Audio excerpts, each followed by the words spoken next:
Je suis Marie-Alice Lincoln d'Archistorm et je suis ravie de vous accueillir aujourd'hui pour un nouveau rendez-vous Zoom sur consacré à la céramique écoactive en compagnie de Yotodia et Francoex d'Iris Ceramica.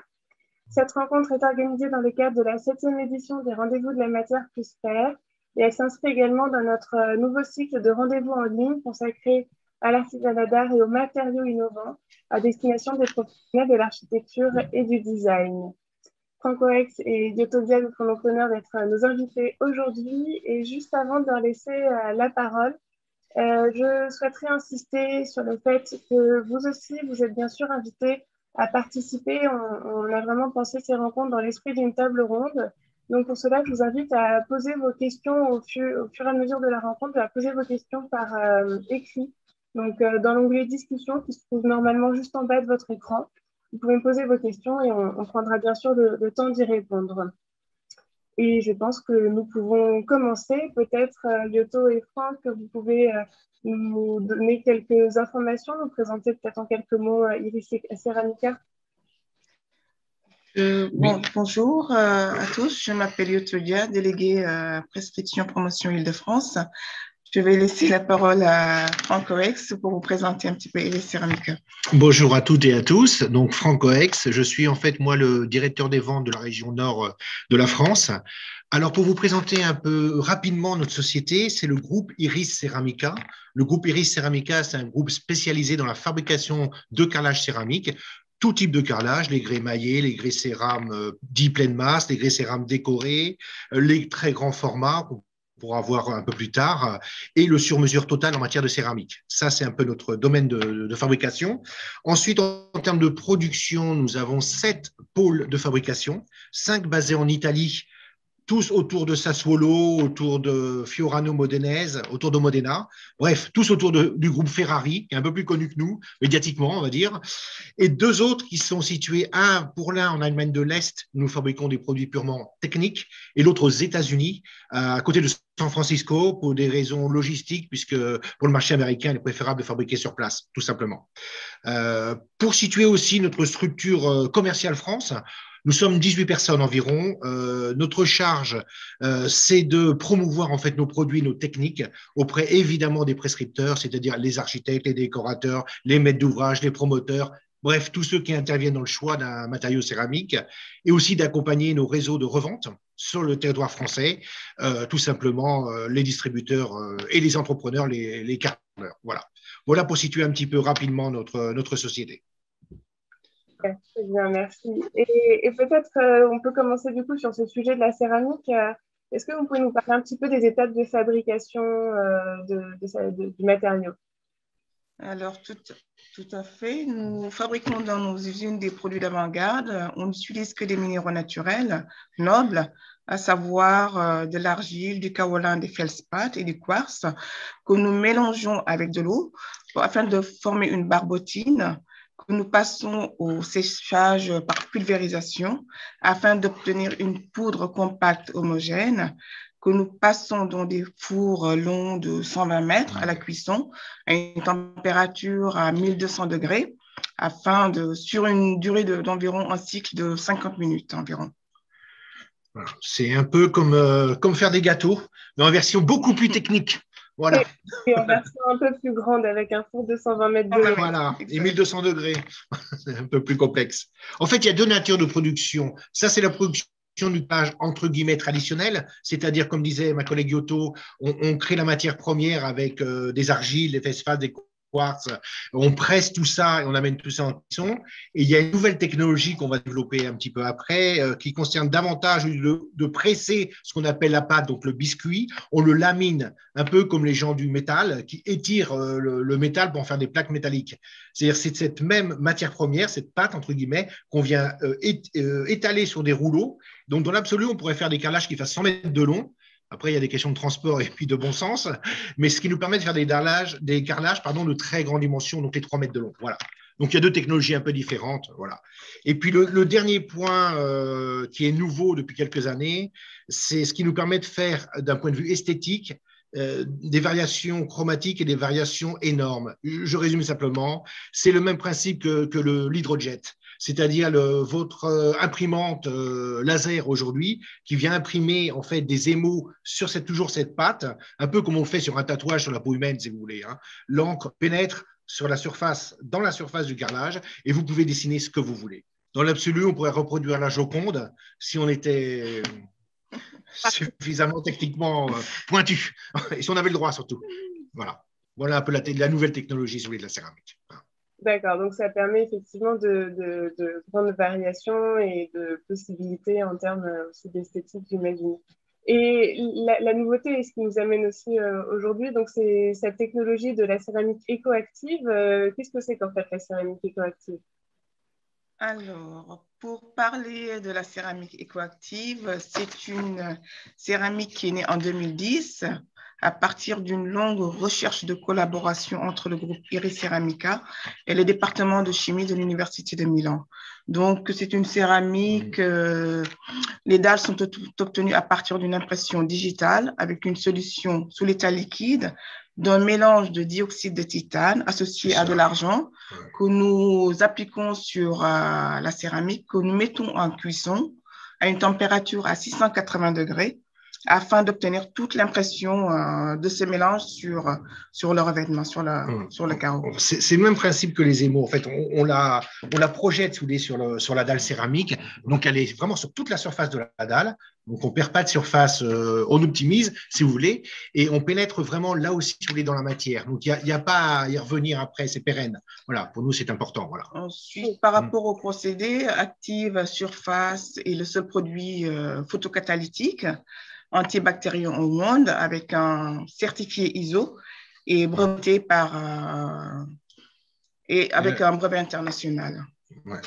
Parce qu'en fait, la démarche originelle de cette volonté, en fait, pour nous, c'était d'intervenir dans le cadre de l'amélioration de l'air intérieur. Puisqu'on a, vous savez, comme disait ma collègue, ça a 10 ans aujourd'hui, cette technique, même si dernièrement, elle a évolué très fortement ces 3 dernières années, parce qu'on a assisté à une réunion à la Sorbonne il y a une dizaine d'années, ici, donc à Paris, hein, avec des ministres de l'écologie, en fait, français et européens, qui étaient là, et des professeurs, et qui faisaient un constat assez fort. Ils disaient une chose je vais résumer grossièrement, hein, bien sûr, les choses. Hein. Ils disaient, l'air extérieur dans nos pays comme la France, il n'y a plus aucun problème. Vous pouvez vivre dehors, vous êtes très bien. Le problème, c'est l'intérieur. L'intérieur, parce qu'on est bombardé de tas de choses qu'on ne maîtrise pas. Alors, bien sûr, il y a les COV dont tout le monde parle, hein, les composants organiques volatiles, mais il n'y a pas que ça. Il y a beaucoup de choses. L'air ne se renouvelle pas. Bref, on est bombardé en permanence. Donc, l'idée, c'était, auprès des industriels, nous et d'autres, bien sûr, hein, et pas que les gens du carrelage, de faire en sorte qu'on intervienne pour améliorer l'air intérieur. Et c'est ça, voilà. Et puis l'astuce, c'était de prendre effectivement la dioxyde de titane, puisque c'est quelque chose qui existe dans la nature, hein, qui a une particularité, c'est de détruire le monde viral et le monde bactérien, voilà, tout simplement. Hein. Enfin, une fois qu'elle est traitée, une fois qu'elle est exploitée, bien entendu. Hein. Et comme disait ma collègue Yoto, on a rajouté à ça de l'argent. Pourquoi l'argent? C'est parce que la dioxyde de titane fonctionne pour détruire le monde bactérien et viral sous un spectre lumineux précis et avec une certaine humidité. Okay. En rajoutant de l'argent, on élargit complètement le spectre lumineux à quel point que le process fonctionne aussi lorsqu'il fait noir. Bref, pour résumer simplement, les COV, par exemple, les composants organiques volatiles qui se promènent dans l'air, dès qu'ils arrivent en contact avec la céramique, eh bien, vous les décomposez, donc vous détruisez. Voilà, ce système-là, idem pour les bactéries. Vous les détruisez tout simplement. Voilà. On peut dire que grâce à l'action de la lumière naturelle, la lumière ultraviolette ou la lumière artificielle telle que les UV, on arrive avec le phénomène de la photocatalyse à détruire les bactéries qui se retrouvent dans l'environnement pour avoir un environnement beaucoup plus sain. Donc c'est un projet, si je comprends, qui est né il y a une dizaine d'années, mais qui est aujourd'hui absolument d'actualité vu ses avantages et sa technique, ses capacités. Complètement. Puis on a un vrai recul. Et puis comme on disait tout à l'heure aussi, nous sommes en permanence contrôlés par différentes universités américaines et italiennes, puisqu'elles sont ce sont les deux grands pôles de recherche sur le plan mondial dans ce domaine-là, donc qui nous certifient quelque part. Parce que la difficulté que l'on a, c'est qu'il n'existe pas encore sur le plan européen une validation de ce genre de technicité. Pour une raison simple, c'est que d'abord, il faut que tout le monde se mette d'accord, donc ça prend toujours un peu de temps. Et surtout, il faut que tout le monde se mette d'accord sur différents types de matériaux. Parce que nous utilisons cette technologie sur de la céramique pour les rendre pérennes, mais elle peut aussi être utilisée sur de la peinture. Et comment mesurer la peinture, c'est un peu compliqué. Ça va se faire, mais il faut que tout le monde se mette d'accord. Et ça prend toujours un peu de temps. Voilà. D'accord. En tout cas, C'est normal. Vous êtes précurseur dans le domaine. Et donc, vous dites Oui. que ça agit grâce à la lumière. En fait, voilà, concrètement, on a dit que c'était antibactérien, auto-nettoyant, ça assainissait l'air. Voilà, si on résume un peu les avantages.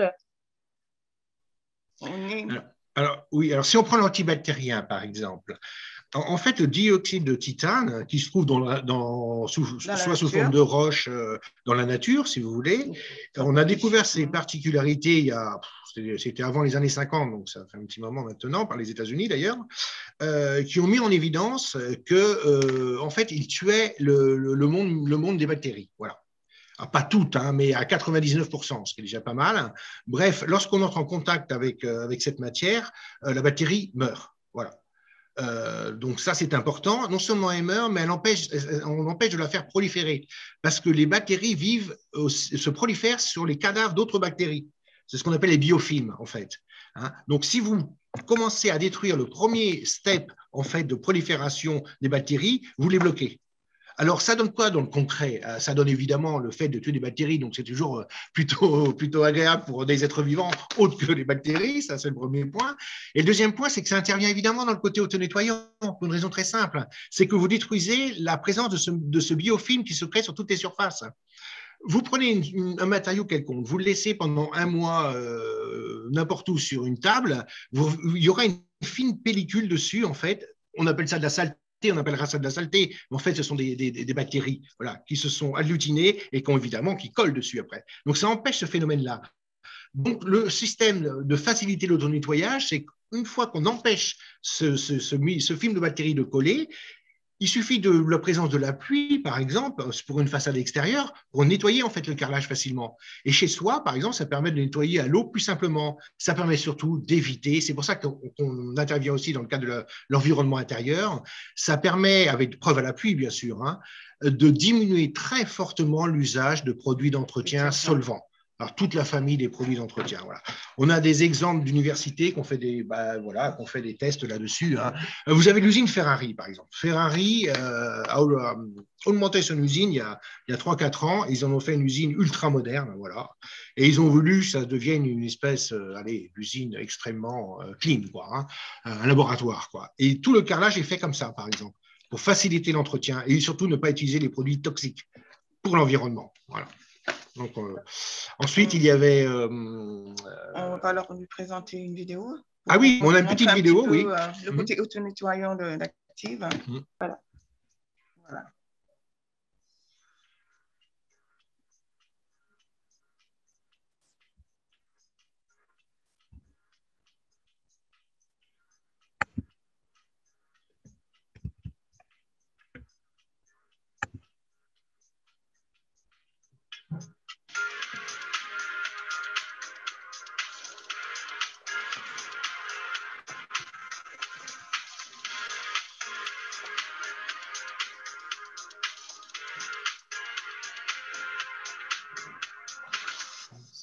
Oui.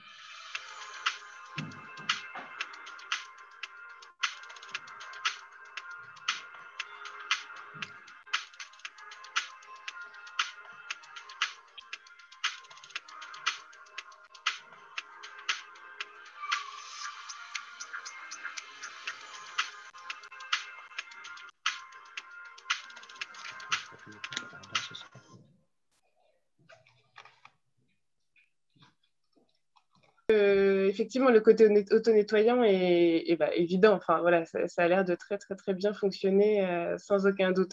Du coup, vous parliez aussi d'applications en intérieur et là, c'est un exemple aussi en extérieur. Il n'y a pas de… Enfin, les deux utilisations sont possibles, intérieur comme extérieur? Bien sûr, tout à fait. Alors, l'intérieur, c'est vrai qu'il intervient dans le facilité d'entretien de nettoyage et dans le traitement de l'amélioration de la qualité de l'intérieur. En extérieur, ce qu'on lui demandera davantage, c'est d'être facile d'entretien pour les façades. Voilà. Et aussi, bon, l'entretien aussi pour la qualité de l'extérieur, mais l'air extérieur est déjà de bonne qualité, en fait, dans nos pays européens, de très bonne qualité. Par contre, ça peut être très utile dans les tunnels, par exemple. On a fait un tunnel en Italie où l'idée, c'était surtout le côté esthétique et éviter, vous savez, les gaz d'échappement qui forcément vont tout noircir, hein. Donc, ça intervient aussi dans la limitation de ces phénomènes-là. Donc, ça intervient aussi, par exemple, dans le traitement des odeurs, des mauvaises odeurs. Tout simplement parce qu'en fait, on décompose la molécule odorante. Voilà, on ne la détruit pas, évidemment, hein, mais on la décompose. Dès que les molécules odorantes vont rentrer en contact avec le système actif, en fait, elles vont se redécomposer. Voilà. Donc, on peut dire que Active est en mesure d'éliminer tout ce qui est molécules odorantes en les supprimant pour avoir des espaces de vie beaucoup plus agréables. Alors, l'effet d'Active à l'extérieur, on peut parler d'un projet qu'on a fait à Milan. Donc, il y a un grand bâtiment bureautique à Milan qui s'appelle Castiglio 23, où on a posé 16 000 m² de produits actifs en façade extérieure, ce qui représente environ 200 000 arbres posés. Il y a eu une réduction d'oxyde d'azote et de composés organiques volatiles sur une expérience qui a été faite de 59 kg par an. Donc, aussi, il y a eu une amélioration de la qualité de l'air sur ce bâtiment-là, aussi bien pour les gens qui y travaillent que pour les résidents. On va essayer de vous montrer un petit peu cette image de l'immeuble Castiglione 23 à Milan. Et là, concrètement, aujourd'hui, on travaille sur des projets concrets parisiens, c'est-à-dire il y a le Grand Paris qui est en pleine construction, et il y a il y a plusieurs gares en fait, hein, RER qui sont en construction. Il y a celle du Bourget sur laquelle on travaille avec, le projet de l'architecture, de Ports en Parc, hein, et la toiture est en céramique. Et elle est un peu complexe, donc ça, c'est notre domaine, hein, de faire des toitures un peu complexes en céramique, mais ils nous le demandent de la traiter auto-nettoyante. Voilà. Donc, c'est ce qu'on est en train d'étudier pour eux. Voilà. Donc, c'est un petit peu dans le même cas de figure. Vous avez quelques visuels, quelques réalisations à nous montrer, justement, pour qu'on puisse voir un peu des exemples d'applications? Alors, tout à fait. C'est parti. On le voit. OK, super. Donc là, on est sur un petit fascicule avec des projets que nous avons réalisés aussi bien à l'intérieur qu'à l'extérieur. Nous allons vous montrer cette façade à Milan. Donc là, ce sont les projets intérieurs. Ce sont des produits qu'on peut mettre aussi bien dans des salles de bain pour l'élimination des bactéries. Et là, voilà. Cette fameuse façade où on a posé plus de 16 000 m² de surface active, ce qui est équivalent tout à fait par rapport à ce que j'ai dit, à 200 000 m² d'espace vert posé. Donc, on a constaté une diminution considérable de tout ce qui est COV, de composés organiques d'oxyde d'azote. D'accord. Ouais. Tout ça étant validé donc, par l'Université de Milan, hein. Parce que tout ça, ce sont des tests qui ont été faits de façon officielle, bien entendu, hein. Oui, ce n'est pas uniquement nous-mêmes qui donnons de tels chiffres, hein. D'ailleurs, à ce propos, toute cette étude a été faite en collaboration avec une professeure connue dans le domaine, hein, qui nous assiste et qui nous assiste sur la technologie, sur toute la technique. Voilà. On imagine que c'est effectivement une technologie très positive pour le futur et qui doit avoir, qui répond aux enjeux d'actualité de façon très, très pertinente, tout à fait. Justement, en voyant cette façade, du coup, je me pose une autre question en termes de, vous l'avez peut-être dit au début aussi dans le processus de fabrication, mais en termes de format, d'esthétique, de design, est-ce qu'il y a quand même une particularité avec cette gamme écoactive? Est-ce qu'on peut tout imaginer? Quelles sont un peu les exigences à ce niveau-là? Alors, en termes de format, nous avons plusieurs formats là-dessus. On part de la plus grande dalle qui fait 3,28 m par 164 pour tout ce qui est plan de travail de cuisine. au format traditionnel conventionnel 60-60, 9 mm d'épaisseur. À partir de là, nous avons d'autres déclinaisons de format telles que les 3 mètres par 100, 120 par 60, 60-60. Et sur cette, on peut même dire que nous avons une belle collection là-dessus. Nous avons 4 collections de matériaux là-dessus. On a la collection des marbres, la collection un peu des bétons cirés. Ensuite, une collection contemporaine et une collection uni-active. Donc, on a la pietra des basalto-actives, l'urban active, le marble active et l'uni-active. Dans l'absolu, en fait, le procédé, on peut le mettre sur tout type de céramique. Voilà. C'est vrai qu'on a créé en usine parce qu'il fallait bien offrir une gamme déjà existante. Donc, c'est ce dont vient de parler ma collègue Yoto. Et ensuite, pour tous les projets, en fait, on étudie sur mesure. Là, je vous parlais de la toiture de la gare RER du Bourget. Forcément, c'est quelque chose d'atypique. Donc, on l'étudie. Voilà. Là, par contre, la seule contrainte qu'on a, c'est une contrainte purement esthétique sur les cérames très foncés, bref, les cérames noirs. Le traitement actif peut le faire varier un peu la chromatique. Voilà, il deviendra anthracite, mais pas noir. Donc, ce qu'on fait avant chaque projet, avant chaque étude pour les archives, en fait, on prend un de nos carreaux normaux, on fait la moitié, on traite la moitié en active, on laisse l'autre moitié comme c'était avant, et on montre ce que ça donne pour validation ou non.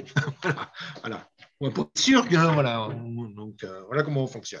Et ça te donne un peu effectivement des précisions. C'était ma question suivante sur votre façon de travailler avec les architectes. Donc, vous pouvez répondre effectivement à des demandes précises, donc collaborer et expérimenter finalement au fur et à mesure en même temps avec eux. Oui, ben c'est ce qu'on apprécie, c'est de travailler sur les projets en amont, puis c'est d'essayer de répondre techniquement en fait, hein, esthétiquement à ce qui est demandé. Voilà, on a des tonnes de références qui peuvent paraître un peu farfelues pour le monde de la céramique, mais c'est ce qu'on aime faire. Certes, on fait le carrelage de l'habitation puisque c'est quand même notre cœur de métier aussi. On fait pas que ça. On fait toutes sortes de céramiques. En fait, il faut penser que nous sommes des gens qui faisons de la céramique. Après, la céramique, on peut l'utiliser comme un tableau sur un mur, on peut l'utiliser comme un plan de travail, comme un carrelage de salle de bain, comme ce qu'on veut. Comme ce qu'on veut. Parce que sur notre système de fabrication, on peut faire des projets personnalisables. Avec n'importe quelle image, on a à la reproduire sur notre cérame, sur n'importe quel format, selon la demande des architectes ou même du privatif. On avait un client qui était un fanatique de Jean Gabin. Pourquoi pas. Et il nous a demandé pour sa villa de lui faire une plaque 3 mètres par 1 mètre 50, donc il l'a mis dans son salon avec une reproduction de Jean Gabin. Bon, voilà. Donc, ce qu'on a fait, évidemment. Mais voilà. Donc, en fait, on fait ce qu'on demande. Voilà. C'est possible. Eh bien, et on comprend. Et, du coup, ma dernière question, c'était finalement, mais j'imagine que c'est vraiment en rentrant en contact avec vous, voilà, comment se procurer de la céramique écoactive, de la céramique d'Iris Ceramica. Dans tous les cas, je partagerai vos contacts et puis j'imagine que les architectes pourront prendre contact avec vous directement. Mais autrement, quels sont les biais de distribution? Alors, alors, on a tout un réseau de distribution par les distributeurs indépendants, nationaux, etc. Tous les groupes de distribution en France, on est à peu près partout, entre guillemets. Ensuite, on a surtout, je dirais, on a notre propre cellule. Nous sommes 18 personnes sur le territoire français et notre démarche est de visiter les agents d'architecture, les cabinets d'architecture, les promoteurs, les maîtrises d'ouvrage et d'étudier avec eux, de travailler avec eux. Voilà. Et puis, on a des showrooms, à Paris, à Cannes, à Lyon. Voilà, puis on a notre site, voilà comment on fonctionne. D'accord, très bien. Ben, je partagerai toutes ces informations, en tout cas avec nos invités participants. Je vous remercie beaucoup. Alors, je reçois une question. Peut-on utiliser les produits en rénovation? C'est une bonne question, en effet. Est-ce qu'il y a des contraintes à ce niveau-là? Est-ce que c'est possible? Oui, tout à fait. En fait, le fait de traiter activement, j'allais dire, notre céramique ne change rien à cette technicité ni à ses classements. Ça, c'est très important parce que lorsqu'on a un cérame classé U4, par exemple, le fait de le traiter en active, il reste U4. Voilà, tout ça avec l'appui du CSTB français, bien entendu. Voilà, donc en fait, on modifie en rien. Donc ça reste un carrelage, en fait. Donc, si on ne vous dit pas qu'il est actif, vous ne le savez pas, en fait. Donc, toutes les utilisations sont possibles. Tout à fait. Merci beaucoup. Je pense qu'on a voilà, bien compris et à la fois la technologie et les possibilités permises par ce matériau, la céramique écoactive. Je vous remercie beaucoup. Je me remercie aussi nos participants. N'hésitez pas à me faire part de vos souhaits. Voilà, je reste le lien et je ferai le lien entre Yoto, Franck et vous. Donc, n'hésitez pas pour vous accompagner pour de futurs projets éventuellement. Et j'espère que cette rencontre vous a inspiré. Nous sommes là pour répondre à vos questions encore par la suite si vous le souhaitez. Et j'en ai une seconde, justement, souvent à la fin qu'elles arrivent. L'épaisseur des carreaux écoactives est-elle la même que l'épaisseur d'un carreau normal? Oui, Tout à fait, parce qu'on a des épaisseurs en 12 mm d'épaisseur, voire sur le projet du Grand Paris, on a une demande sur 20 mm d'épaisseur. Donc, on peut les travailler. On travaille sur tous nos carreaux. En 6 mm, 12, 9 ou 20 mm. On les travaille sur tous nos carreaux. Il n'y a pas de. Voilà, l'épaisseur n'entre pas en compte de ligne, en compte de jeu. Voilà. Donc, voilà, il n'y a pas de. C'est noté. Merci beaucoup en tout cas pour toutes ces précisions. Et n'hésitez pas également, alors notre programmation Zoom Sur est en ligne sur notre site internet archistorm.com et notre prochaine rencontre a lieu le 3 juin du coup et on s'intéressera avec elle d'or à l'installation, à l'aménagement des espaces extérieurs, des terrasses notamment et des pergolas. Je vous remercie beaucoup à tous et je vous souhaite une très très bonne journée. Merci beaucoup. Merci de nous avoir invités. Merci Marie-Alice. Au revoir.